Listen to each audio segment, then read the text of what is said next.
Hello, praise the Lord. परमेश्वराची स्तुती व बहिणी भावांनो, तुमचं स्वागत आहे संध्या दिवसे चॅनलमध्ये.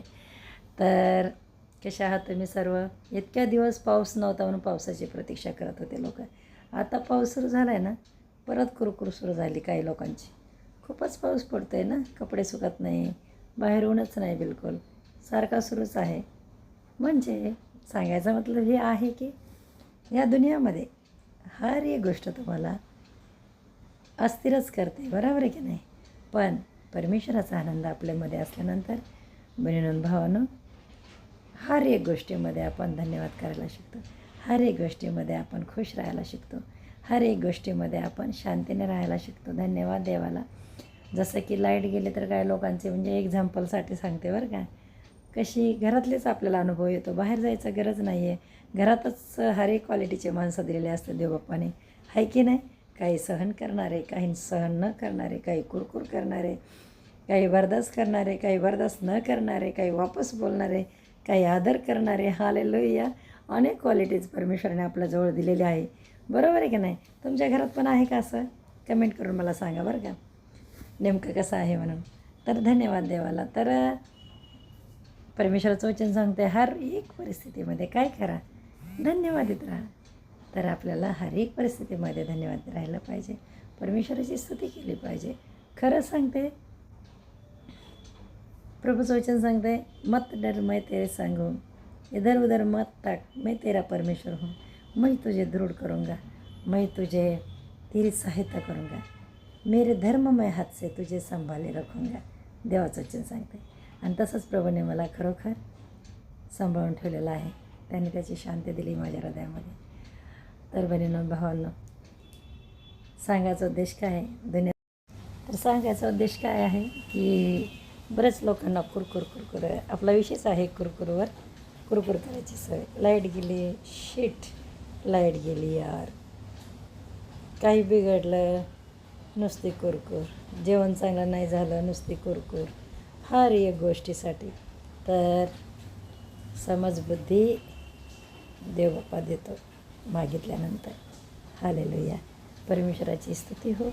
आणि परत मी काय बघितलं की आपल्यामध्ये ना आपले गुन्हा, आपले गलती ॲक्सेप्ट करायची सवय असली पाहिजे.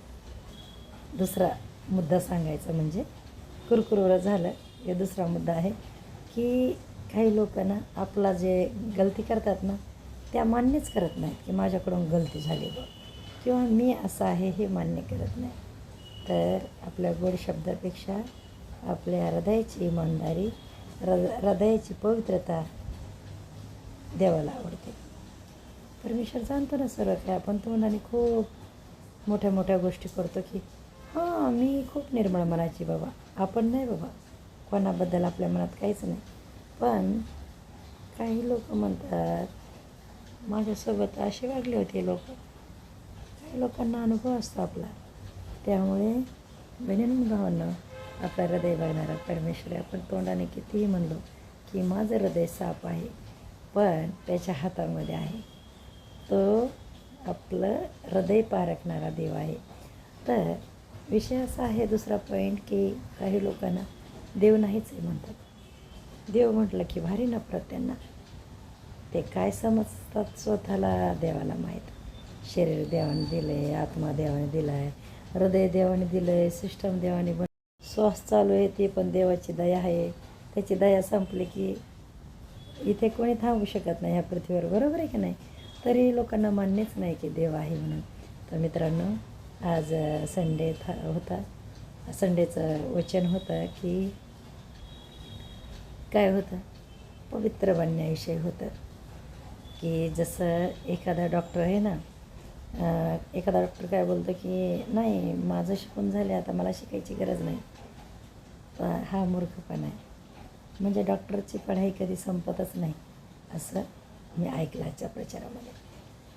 तसंच आपलं पवित्र होणं म्हणजे मी पवित्र झालो, आता मला पवित्र व्हायची गरज नाही असं नसतं.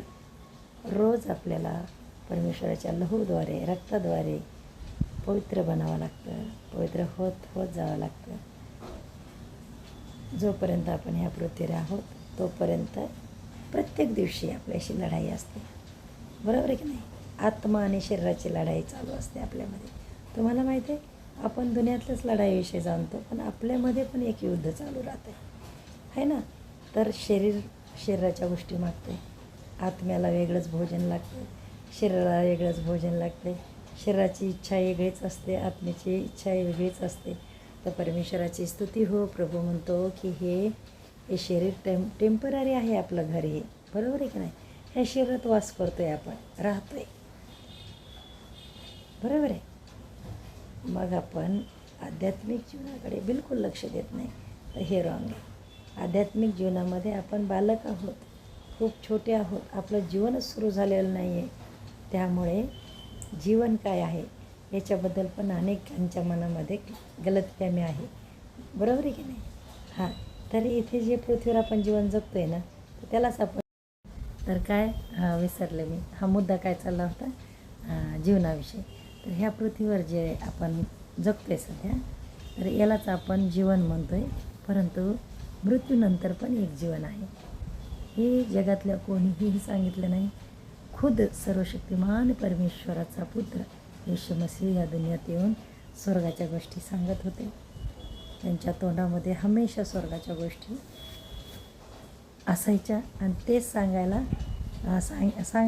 सांगायला प्रभू नाही आले, आपल्याला पापापासून आजाद करायला आले. तर आपला पुढचा पॉईंट काय आहे?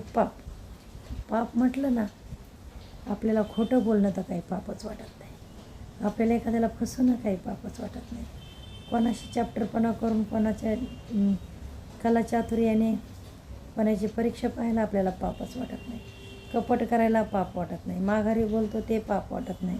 पापाला एवढं आपण साधं समजतो, परंतु बहिणीनं भावांनो, हे पाप आपल्याला नरकात घेऊन जाणारं पाप आहे.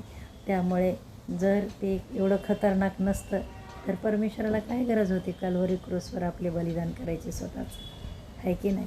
तर आपल्या पापासाठी कल्वरी क्रूसवर बलिदान झालेला तो प्रभू आहे, आपल्या पापासाठी, तुमच्या, माझ्या, जगाच्या, बरोबर आहे की नाही? आम्हा सर्वांच्या पापासाठी परमेश्वराने, म्हणजे मानवजातीसाठी बलिदान केलेलं परमेश्वर आहे, ठीक आहे? बायबल वाचून बघा, त्याच्यात एकही शब्द तुम्हाला आढळणार नाही धर्माविषयी किंवा जातीविषयी. मानवजातीसाठी परमेश्वराने एक योजना आखली की देवापासून दुरावलेले लोकांना, आपल्या मानवजातीला पापातून मुक्त करून परमेश्वराजवळ घेऊन येण्याची एक योजना म्हणजे क्रूस आहे.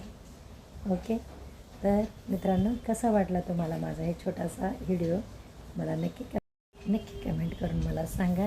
आणि माझ्या मिस्टरांचा वाढदिवस होता 1 जुलैला, त्या दिवशी मी व्हिडिओ बनवला होता. त्या दिवसापासून बघा व्हिडिओ बनवायचा मौकाच येत नव्हता मला. मध्ये थोडं गाण्याचं वगैरे व्हिडिओ टाकला मी, पण मला तुमच्याशी बोललं आहे की असं भारी वाटते की 2 शब्द तुम्हाला कळायला पाहिजे. परमेश्वराची स्तुती हो. तर मित्रांनो, खूप लोक आत्महत्या करतात, जीवनाला कंटाळून. असं करू नका. एक परमेश्वर आहे, तो बेहद आपल्याला प्रेम करतो. तर त्याचं प्रेम आईपेक्षाही श्रेष्ठ आहे. आईसारखं तो आपल्याला सांभाळतो, आईसारखं तो आपली काळजी घेतो. त्याच्यावर विश्वास टाका फक्त. आपले पाप कबूल करा, पश्चाताप करा, सोडून द्या आणि पवित्र जीवन करण्यासाठी प्रभूला पुकारा की हे प्रभू, मला तुझ्या मार्गात चालव. बस एवढंच साधं काम करायचं आपल्याला. कोणती काय विधी, कोणतं काय तंत्रमंत्र, काहीही नाही आहे. बस आपले पाप कबूल करा परमेश्वरासमोर, ते सोडून द्या. माना, पहिले जाना, आधी मग माना, मग सोडा, पश्चाताप करा. आणि परमेश्वर विश्वास योग्य आहे, तो आपली प्रार्थना तुच्छ लेखत नाही. आणि आपलं प्रार्थनेचं जीवन असलं पाहिजे. मित्रांनो, धन संपत्ती सर्व काही इथेच राहणार आहे. हे शरीरसुद्धा हमेशा सोबत राहणारं नाही आपलं, परंतु परमेश्वरामधलं जीवन अनंत काळच्या जीवनामध्ये घेऊन जाणारं ते जीवन आहे. म्हणून या 4 दिवसाच्या जीवनामध्ये क्षणिक सुखाकडे न बघता आपण सार्वकालिक सुखासाठी जगलं पाहिजे. त्या गोष्टी ऐकल्या पाहिजे, आपण तयारी केली पाहिजे. हालेलुया. परमेश्वर तुम्हाला आशीर्वाद करो. ज्यांनी मला सबस्क्राईब केले ना, त्यांचे मी खूप खूप आभार मानते. आणि एक बहीण आहे बघा, शेतकरी कन्या म्हणून, तर त्या बहिणीला धन्यवाद देते, देवाला प्रार्थना करते त्या बहिणीसाठी. त्या बहिणीने एवढ्या छान छान कमेंट करते मला की माझी ताई बोलते. तर परमेश्वर ताई तुम्हाला आशीर्वाद करो. मी खूप खुश आहे तुमच्या कमेंटवर. आणि तुम्हाला माझा तर मी बहिणीविषयी बोलत होते. शेतकरी कन्या म्हणून आहे माझी, सबस्क्राईब केलं आहे वाटतं ताईनं. मला कमेंट येतात त्यांच्या की माझी ताई खूप छान बोलते गं, असं म्हणून कमेंट आली. ताई धन्यवाद, खूप खूप धन्यवाद. परमेश्वर म्हणतो जो कोणी तुम्हाला स्वीकारतो तो मला स्वीकारतो, जो तुम्हाला नाकारतो तो मला नाकारतो. हालेलुया. तर परमेश्वर आपल्या हृदयात राहणारा परमेश्वर आहे आणि तो आपल्या हृदयात राहिल्यानंतर आपल्या चेहऱ्यावर आनंद येतो, खुशी येते. चिंता नसतात का? सगळ्यांना असतात, पण चिंता करू नका म्हणून देवाने सांगितलं. याचा मतलब पिक्चर पहा, टाईमपास करा, सिरियल बघा असं नाही सांगितलं. म्हणजे प्रार्थनाच्याद्वारे सर्व चिंता माझ्या चरणावर सोडा आणि तुम्ही काय करा, भलाई काम करा, चांगला आनंदी राहा, चिंता काळजी करू नका. धन्यवाद. परमेश्वर खूप प्रेम करणारा देव आहे. एवढा संदेश मला तुम्हाला सांगायचा. बहिणी भावांनो, देव तुम्हाला आशीर्वादित करो आणि परत भेटूया दुसऱ्या व्हिडिओमध्ये. तोपर्यंत bye bye. God bless you.